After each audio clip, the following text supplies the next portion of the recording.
कपिलवस्तु जिल्लाको बुद्धभूमि नगरपालिका वडा नम्बर 9 इमिलिया पुलचोकमा रहेको श्री पुलचोक कृषि सहकारी संस्था लिमिटेडले कृषकहरूलाई लक्षित गरी सस्तो मूल्यमा कृषि सामग्री बिक्री तथा उत्पादित वस्तुहरूको बजारीकरणको व्यवस्था शुरू गरेको छ। सहकारीले मुक्तिनाथ कृषि कम्पनीसँग सहकार्य गरी बजार मूल्य भन्दा सस्तो दरमा मिनी टेलरदेखि ठूला ट्र्याक्टर, पोल गाड्ने मेसिन, रुख काट्ने मेसिन साथै जिंक, भिटामिन, काउ म्याट लगायतका पशुपालन सामग्री उपलब्ध गराइरहेको छ। साथै बिउ बिजन समेत सहकारी मार्फत वितरण गरिरहेको छ।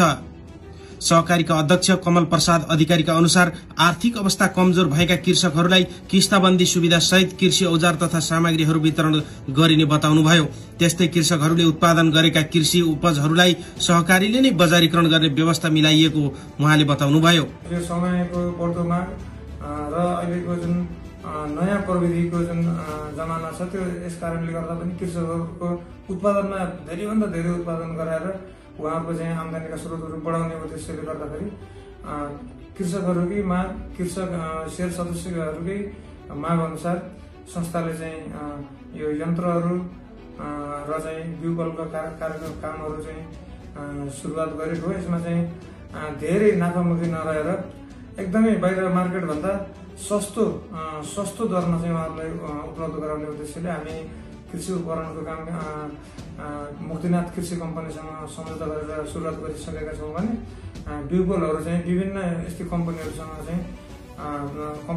चाहिँ सम्झौता गरेर स्तरीय खालका राम्रा खालका बिउहरू हामीले चाहिँ कृषकहरूलाई उपलब्ध गराउनको लागि यो सेवा हामी सुरु गरेका छौँ र हामीले चाहिँ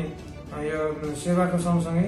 प्राविधिक सहयोग पनि हामी चाहिँ सँगसँगै सुरुवात गरेका छौँ। सेवा मात्र दिएर हुँदैन, त्यो सेवा दिइसकेपछि त्यहाँ चाहिँ अलिकति प्रविधि पनि हामीले चाहिँ दिन सक्यौँ भने कृषकको उत्पादनमा अलिकति बढावा हुने भएको हुनाले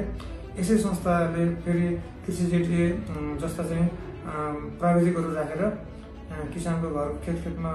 पुर्याउने समेत हामीले चाहिँ योजना बनाएर यो हामी सुरुवात गरेका हौँ र आउँदो दिनहरूमा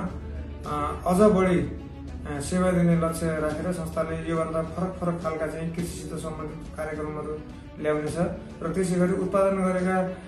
वस्तुहरू कृषकहरूले उत्पादनमा ल्याएका चाहिँ चिजहरूलाई पनि हामीले चाहिँ बजारीकरणको व्यवस्थापन गर्ने, उहाँहरूले चाहिँ राम्रो मूल्य पाउने खालका चाहिँ बजारहरू खोजेर उहाँहरूले उत्पादन गरेको